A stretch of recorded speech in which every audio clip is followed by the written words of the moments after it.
Assalamualaikum warahmatullahi wabarakatuh. Perkenalkan saya David Kajeni dari program Studi Manajemen Universitas Siber Asia kelas MJ 102. Komputer berasal dari bahasa Latin computere yang berarti menghitung. Pada tahun 1960 dimulainya formalisasi ilmu komputer. Ada ilmu komputer atau computer science, teknik komputer atau computer engineering, ada computing, informatika. Dasar ilmu komputer adalah matematika dan engineering. Matematika menyumbangkan metode analisa, engineering menyumbangkan metode desain. Terdapat dua komponen utama pada komputer, yaitu Central Processing Unit dan media penyimpanan.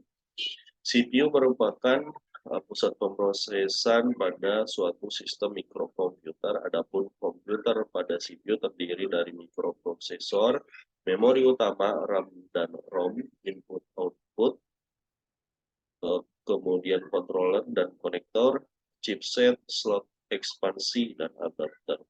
Sementara media penyimpanan merupakan memori pembantu, sering disebut dengan secondary storage, digunakan untuk menyimpan program atau data yang tidak aktif, yaitu program atau data yang belum atau tidak dijalankan dalam suatu waktu proses di CPU dan memori utama. Definisi ilmu komputer yaitu studi sistematik tentang proses algoritmik di mana hal tersebut menjelaskan dan mentransformasikan informasi yang berhubungan dengan teori-teori analisa, desain, efisiensi, implementasi, dan aplikasi-aplikasi. Manfaat komputer saat ini cukup beragam, mulai sebagai alat bantu menulis, menggambar, mengedit foto, memutar video, memutar lagu, sampai analisis data, hasil penelitian, maupun untuk mengoperasikan program-program penyelesaian problem-problem ilmiah dan bisnis. Perkembangan komputer terbagi dari beberapa generasi. Ya, generasi yang pertama di era tahun 1946 sampai 1959. Jenis komputer yang digunakan pada tahun 1946 yaitu ENIAC. Kemudian komputer generasi kedua pada tahun 1959 hingga 1964. Komputer yang digunakan yang paling banyak digunakan pada generasi kedua ini adalah IBM 401. Kemudian komputer generasi ketiga pada tahun 1964 dan 1970, jenis komputer yang digunakan pada tahun 1964 adalah IBM S360.